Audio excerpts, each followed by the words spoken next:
Hello, I'm Thomas Hare, Chief Content Officer of the Performance-Driven Marketing Institute, a not-for-profit trade association that serves companies in the performance and direct-to-consumer marketing world.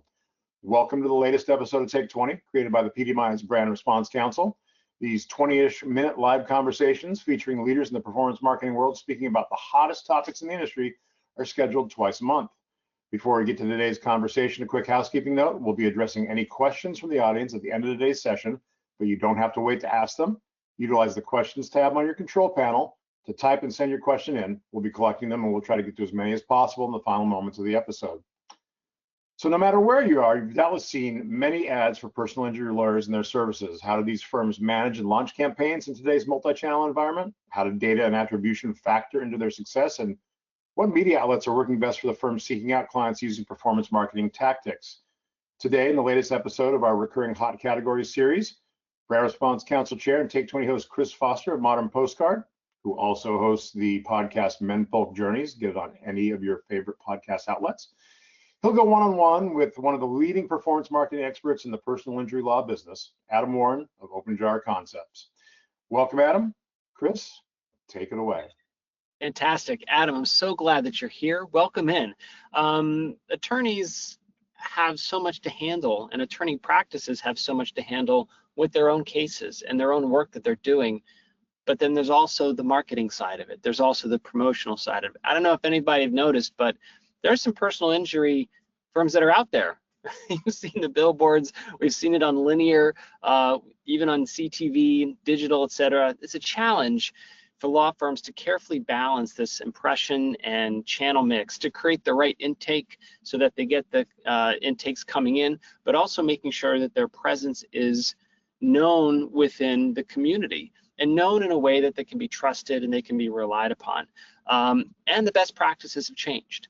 So we want to talk about what's new, kind of these third rails for personal injury service, but most importantly, what channels are working best and why now are those channels working best, because 2026 is a brand new year. So Adam, thank you so much. Firstly, tell us a little bit about yourself and tell us about OpenJar Concepts.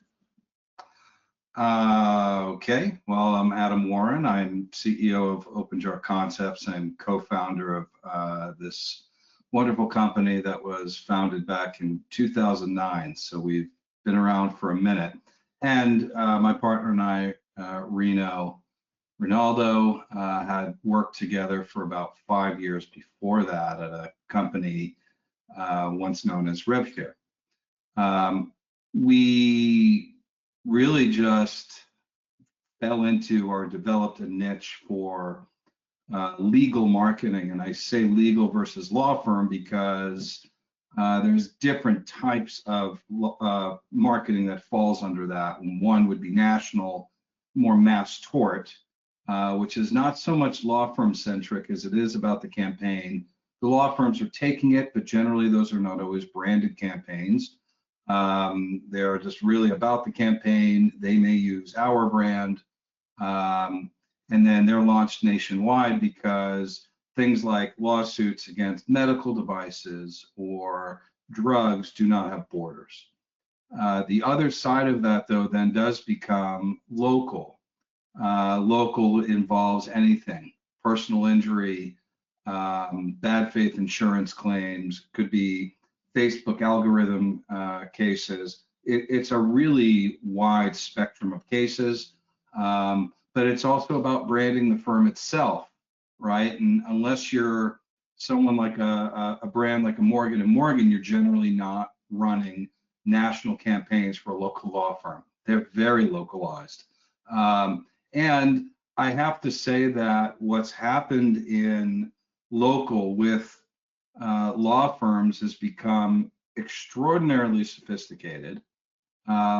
Every one of them doesn't have the same resource, and so we've had to figure out how to help, you know, anything from a single practitioner law firm to maybe one of the biggest in the market, figure out how to navigate today's extremely complex marketing arena. It is wildly competitive. It is changing by the day. And the strategies are in constant movement. And so what we've done is we've honed in not only on our national product, which we've been doing since day one, But on our local side, where we have really figured out all the various tentacles in media that are available, traditional and non-traditional, we're still in favor of a lot of the traditional things. In fact, I'm pretty sure I did a postcard campaign with you in New Mexico on Facebook algorithms not too long ago. Thank you for that, by the way. Of course. Well, you know, it's interesting you say that things are changing. Of course, we love direct mail, we know that. But I saw recently on YouTube Shorts, these YouTube Shorts or these TikTok ads where people saying, I got $35,000 or I got $52,000 from this car injury. And then it goes and you see this clearly what is AI generated video of a guy kind of talking to you about all this stuff. And I'm wondering, is that focused on a law firm or is that focused on goofball stuff? I'm not actually sure what I was seeing when I was seeing it. The whole thing that you're even seeing, it makes me cringe. Yeah. It's really not ethical. And, you know, that was something that some brands in like the 1980s came out with and said, so-and-so got me $1 million. But they were, in some cases, they may have been real clients. Most of the time, you could see actor portrayal in the bottom left or right of the screen. You know, I don't think that is a good idea for the industry in general. You know, tort reform is a huge problem that plaintiffs' attorneys are dealing with right now, and quite honestly, that feeds right into the hands of it.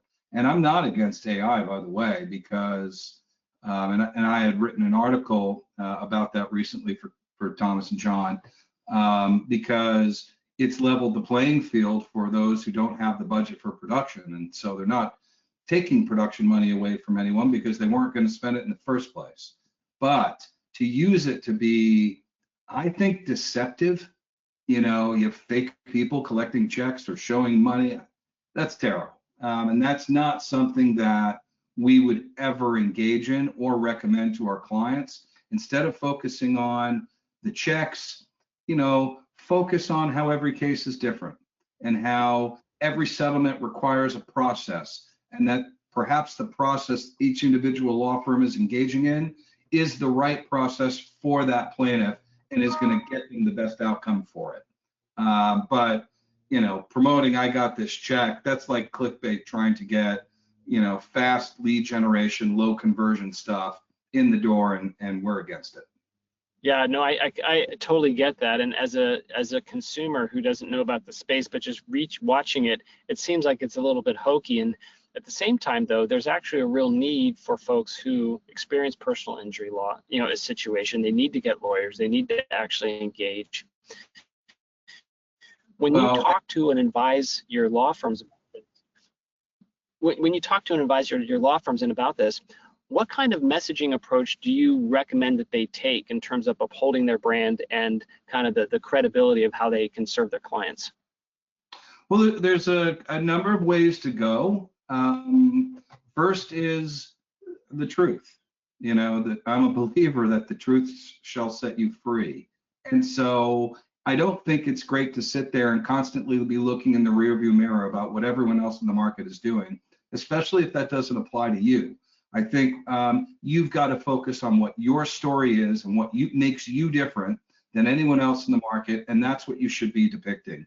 And that is what my clients do. Sure. We focus on, okay, who are you? Who are you? Are you from this market? How can we make you truly sell that you are from this market and it's convincing, that you understand what it's like to be from, you know, any town USA, more so than someone else who's trying to cross borders and just take your clients. Sure. The thing is, you know, there's like what I call them profile pieces, and it's just, you know, it's in their market and it's showing them where they are in their office, interacting with their staff at recognizable geography in the market, with their family or at home at a local park. So that's one kind of way to do it from a you know, a video perspective. And I think the other way is creative.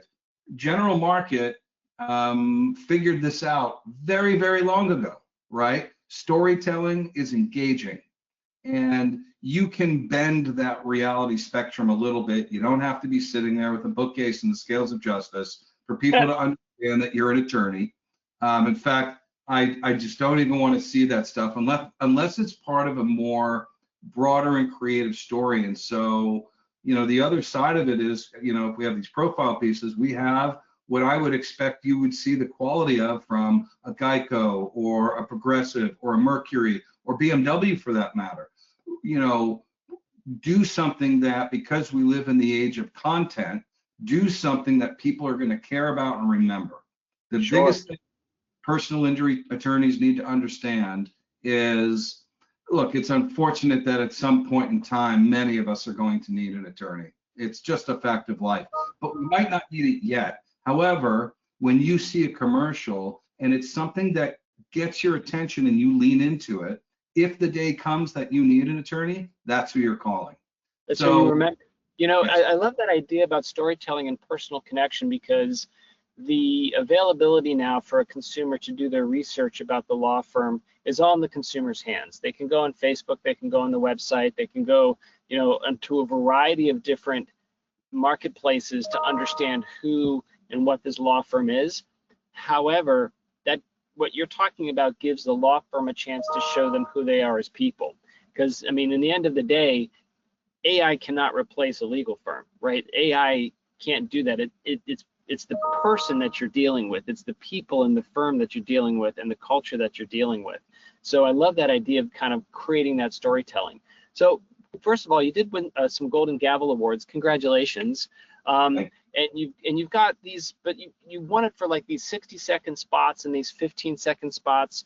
I guess, Adam, my question for you is, how do you truncate that message that's a 60-second message into something like 15 seconds? And what do you advise clients on the most salient message and that position, unique selling proposition that they have to communicate? That is not easy to do, especially from the perspective of a storyteller like myself. I want you to see the whole story. Sure. But no matter what story we tell, there's a point there, right? There's a beginning, a middle, and an end.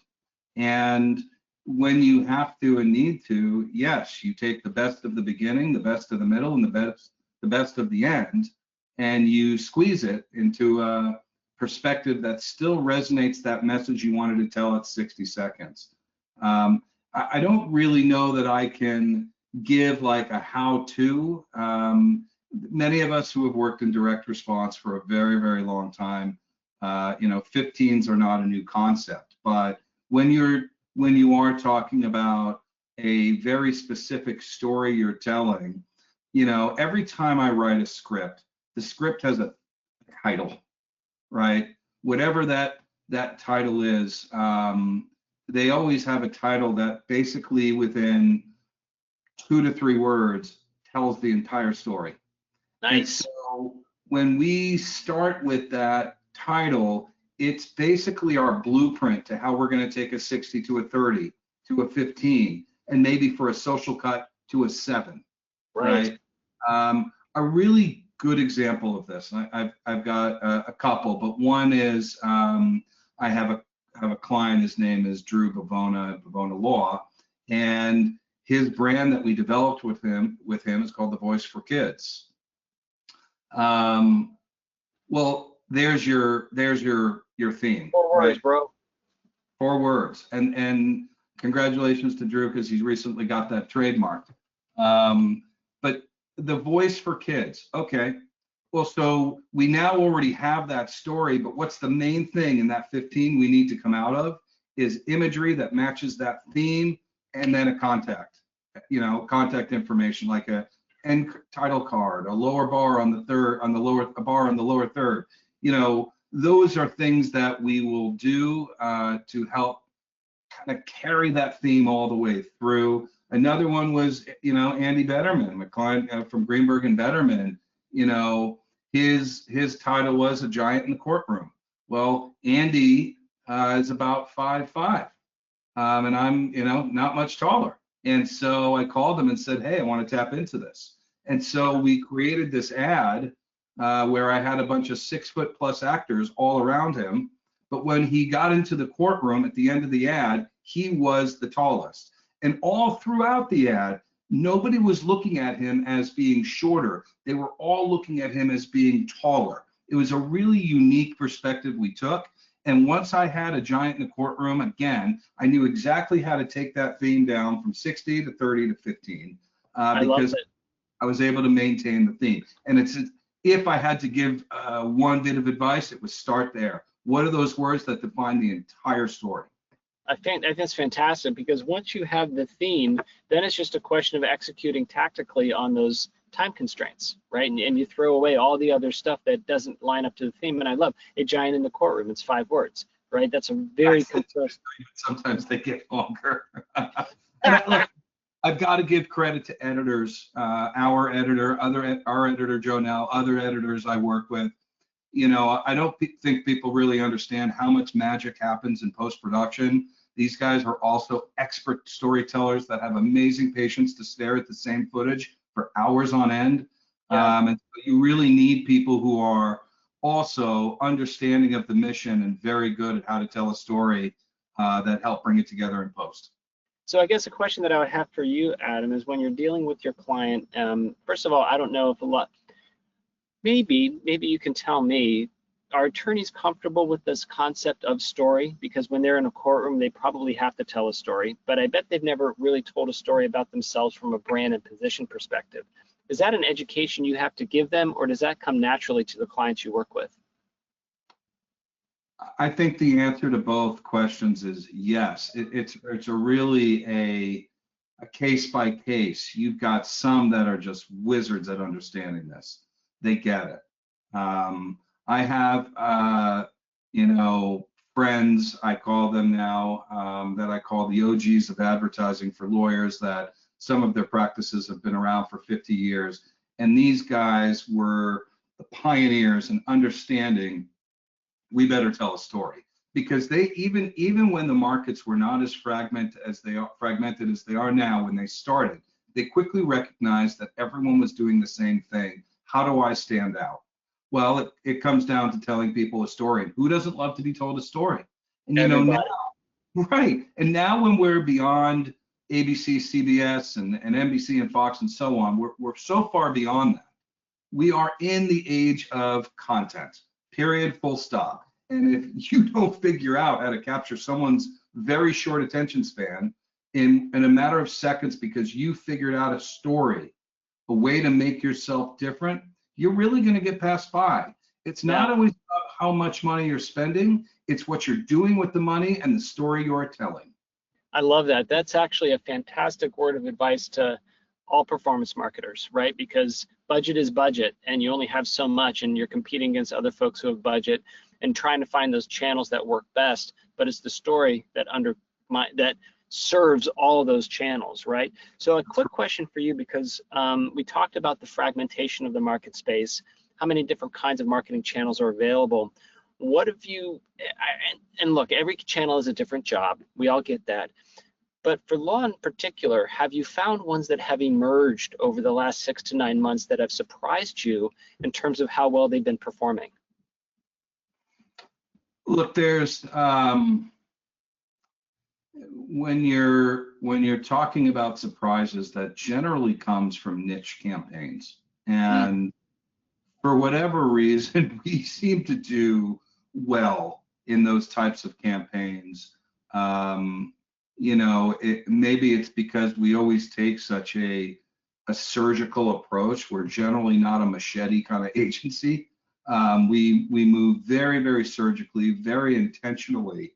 And so, you know, I think that when you see surprises, gosh, it could just come from anywhere. I've been shocked by some mass tort campaigns for sure, in both ways, underperformance or overperformance. I mean, I'm glad they don't have these as betting lines in Vegas. I'm not even sure how well I would do. And I've been seeing this now for over 20 years. It's just always a surprise. And look, when when our client Drew came to us with a very specific focus of child injury. And it's not to say that he doesn't take personal injury, he absolutely does. He takes all kinds of PI cases, but he really wanted to build his brand around child industry, and he's doing it in Texas where there's a lot of limitations.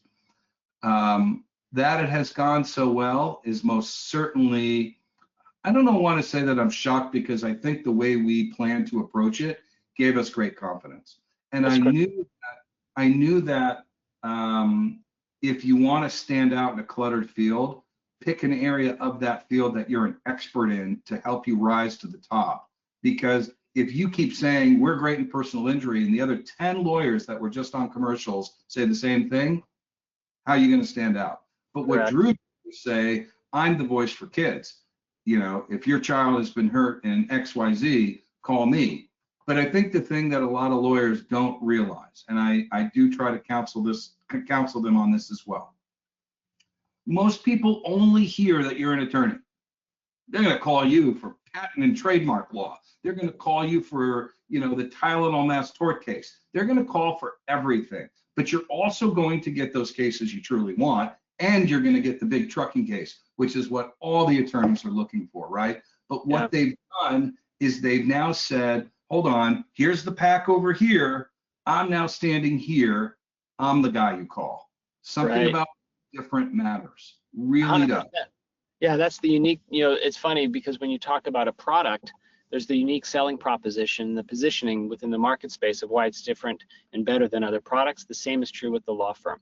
Well, we are at 11:25 already. We could talk for hours on this stuff, Adam, but we have some questions from the audience. So, Tom, do we have some folks that have some questions for Adam? Yes, sir, we sure do.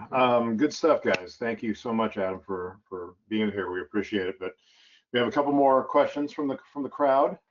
First one. There are a number of large national firms who have to regionalize or localize their messaging, obviously. What are the biggest challenges do you think those firms face, and what are the challenges you guys in the agency shoes face when you're serving those clients? So I just want to see if we can try to quantify that question. National and regional firms that are looking to advertise in a market-to-market basis. Yeah, and you know, I mean, I think like when I saw this question come through, I was like, oh, okay, Morgan & Morgan, right? For instance, right? That's probably I mean, they've become the Coca-Cola, right? They've figured that out. They're the first example anyone will give. Kudos to Sean Morgan and its team. Mm-hmm. You know, look, I think the biggest thing that they probably have to consider is, how do you beat the hometown kid? You know, the hometown kid probably doesn't have as much money, but they have a localized entrenchment to them that's going to be hard for an outsider to overcome, unless the market is just generally weak and no one's standing out. But especially when you're talking about, you know, the higher DMAs, you know, you're going to have some big players there.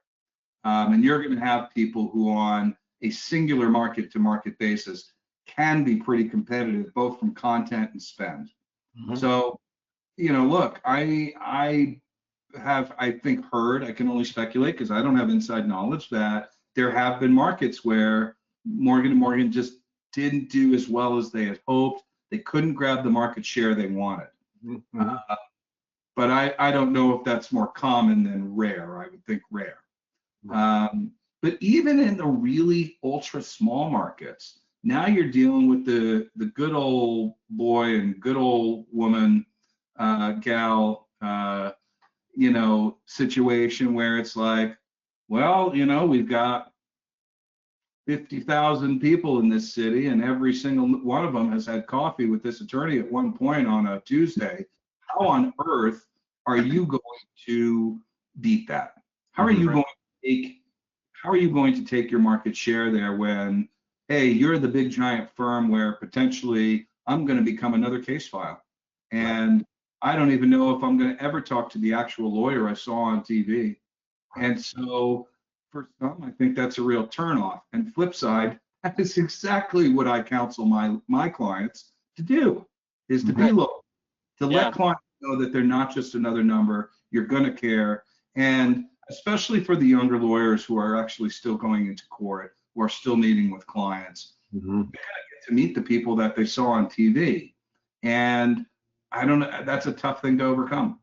Yeah, there's a billboard that has just come up. It's a Get Gomez here in San Diego, but San Diego's it's so close to Mexico and has such a fantastic Mexican-American culture within the city that he leaned into that. So there's actually a split screen on the billboard, whereas he's got a USA flag behind him on one side and he's got a Mexican flag behind him on the other side. And it's very local, it's very personal, and he says, get a lawyer that, is there for you, right? And he doesn't have to bonk us over the head with it, but it's implicit and clear that he's there for the entire community. And it's local to San Diego. Yeah, I have to say that John has done a very good job. All of his ads are pretty laid back. They're very much community focused. And there's no member of the community that he leaves out. Great. Yeah, I mean, like I would say, I moved Northeast 8 years ago, but I feel like the SoCal ecosystem for this is its own thing compared to even the rest of the country.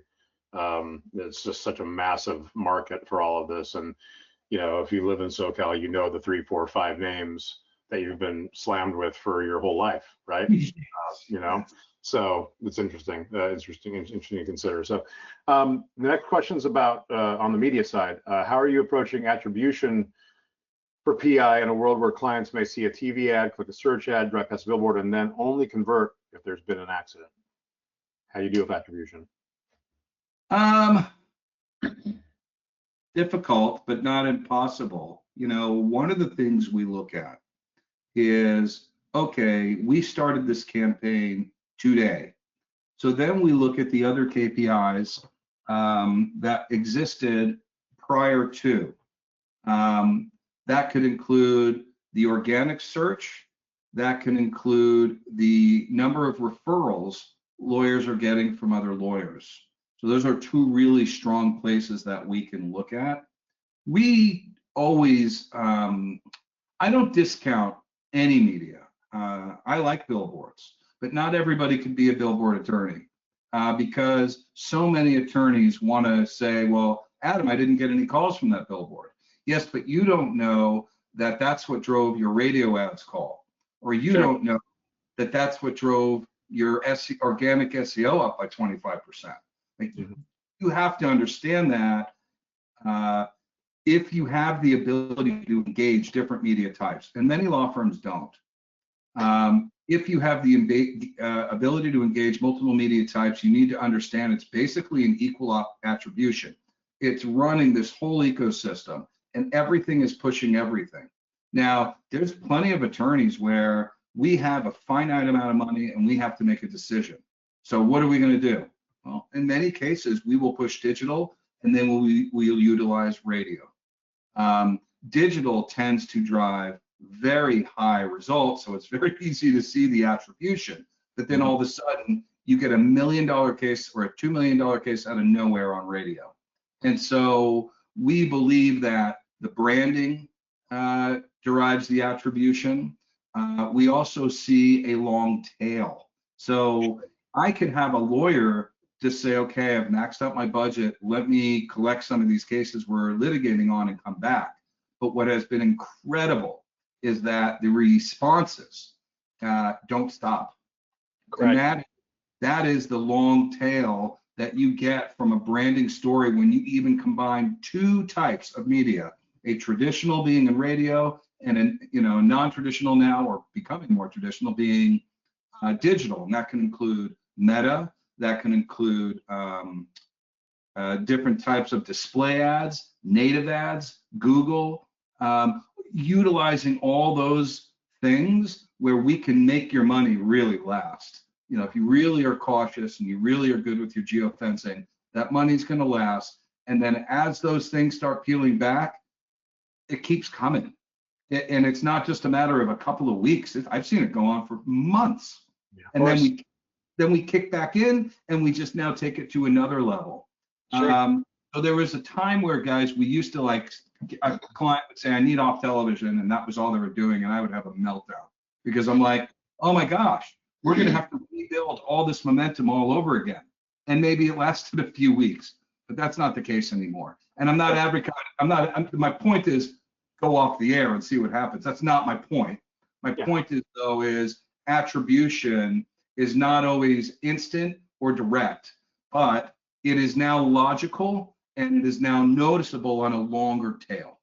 Also, too, Adam, to your point, though, I would think that once you have, I think, and please correct me if I'm off target on this, but the hardest thing is to figure out that story. Once the story's done, you have almost a limitless amount of marketing channels to use, and budget can be very flexy in a variety of those channels. So once the story's done, then my question is, why wouldn't a law firm just continue to market every day? Just market every day at some level based on the budget that they've got, because keeping their presence in the market space once they have their story, to me, seems like the most important thing. You know, here's the thing.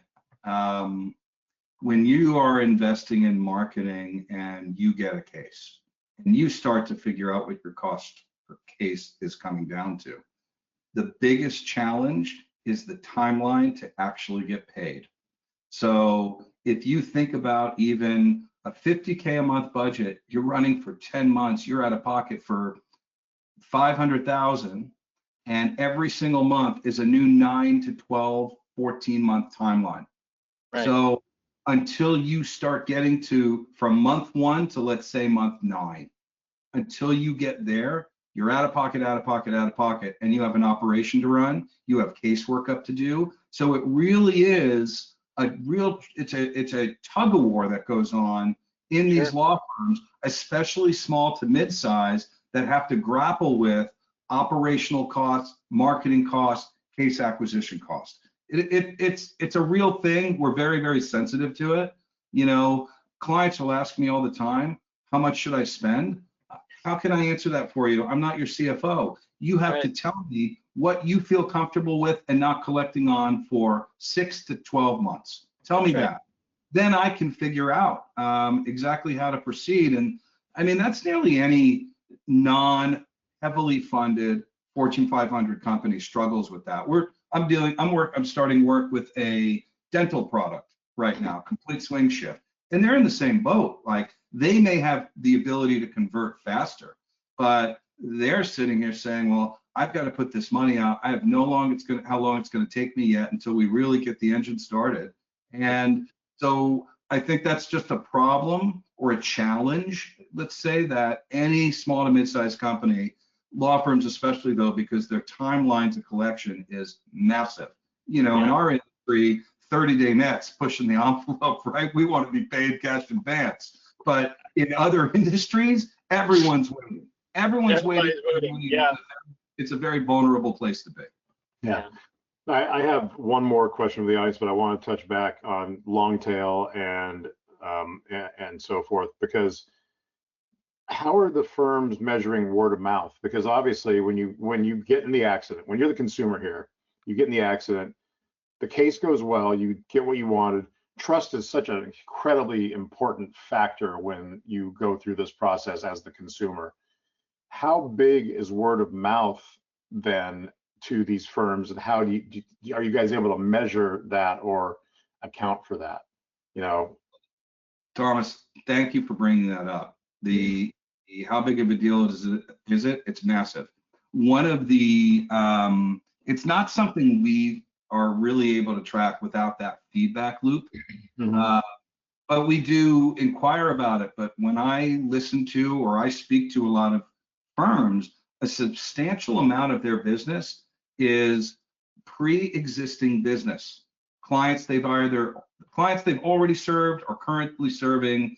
The amount of effort put into pre-existing relationship is massive. And there is a lot of firms who miss the boat on that too. They get the client, they're done. They don't realize that these are people who have their own version of 6 degrees of separation from Kevin Bacon that are just going to go on and tentacle out forever.